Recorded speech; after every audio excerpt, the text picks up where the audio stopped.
নমস্কার বন্ধুরা, আজকে আমি রান্না করব পটল আর আলু দিয়ে রুই মাছের ঝোল। গরমের দিনের রান্না।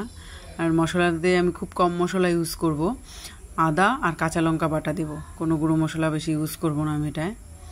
আর এই যে রুই মাছের 6 পিস রুই মাছ নিয়েছি, তো এটা আমি লবণ আর হলুদ দিয়ে মেখে নেব। যে লবণ হলুদ দিয়ে মেখে নিয়েছি, এখন কড়াইয়ে তেল দিয়ে দিয়েছি। কড়াইয়ে তেল গরম হয়ে গেলে মাছগুলো এক এক করে ছেড়ে দেব। মাছগুলো একটু লালচে করে কড়া করে ভেজে নেব।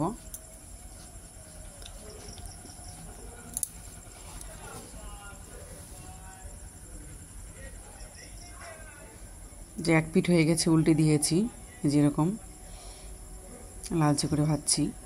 যে ভাজা হয়ে গেছে নামিয়ে নিয়েছি। এখন ওই তেলেই ফোড়নে দিয়ে দিলাম তেজপাতা, শুকনো লঙ্কা আর গোটা জিরে। আমি এই রান্নাটা খুব কম তেল মশলাই করব, বেশি মশলা ইউজ করব না। এখন দিয়ে দিচ্ছি আলুগুলি। যেহেতু পটলগুলি লম্বা করে নিয়েছি, আলুগুলো সেজন্য একটু লম্বা করে কেটে নিয়েছি। আলুগুলি যে লালচে করে প্রায় ভাজা হয়ে আসছে, এখন এর মধ্যে ওই যে পটলগুলি দিয়ে দিচ্ছি।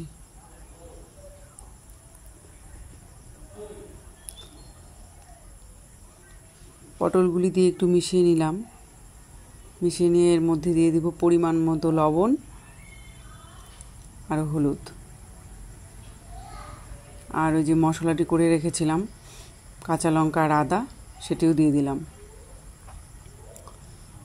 দিয়ে আমি ভালোভাবে কষিয়ে নেব মশলাটাকে।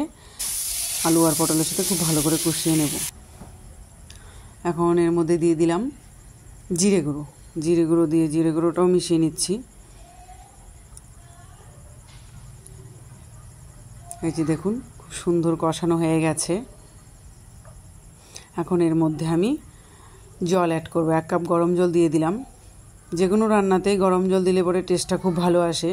আর এই পটল, ঝিঙে যেরকমই হোক, ওগুলোতে গরম জল দিলেই মানে টেস্টটা ভালো হয়। আপনারা ঠান্ডা জলও দিতে পারেন, কোনো ব্যাপার না। জলটা মিশিয়ে নিয়েছি। মিশিয়ে নিয়ে এখন 5 মিনিটের জন্য ঢেকে দেব। কম আঁচে 5 মিনিট জাল করব। 5 মিনিট পর ঢাকনা খুলছি। ঢাকনা খুলে আরেকবার মিশিয়ে নিলাম।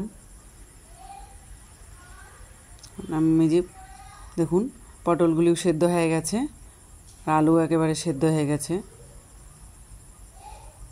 এখন ওর মধ্যে ভেজে রাখা মাছগুলি দিয়ে দিব।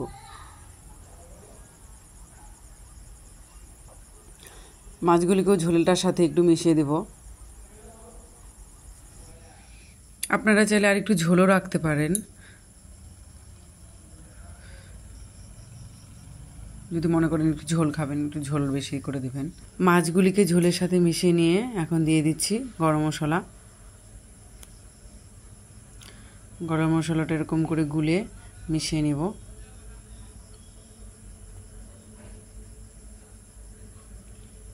এসে মিশিয়ে নিলাম, যে তৈরি হয়ে গেল। এখন নামিয়ে নিলে হয়ে যাবে। এই যে আলু আর পটল রুই মাছ দিয়ে তরকারি। আপনারা অবশ্যই একদিন ট্রাই করবেন। ভালো লাগলে চ্যানেলটিকে সাবস্ক্রাইব করবেন। ধন্যবাদ।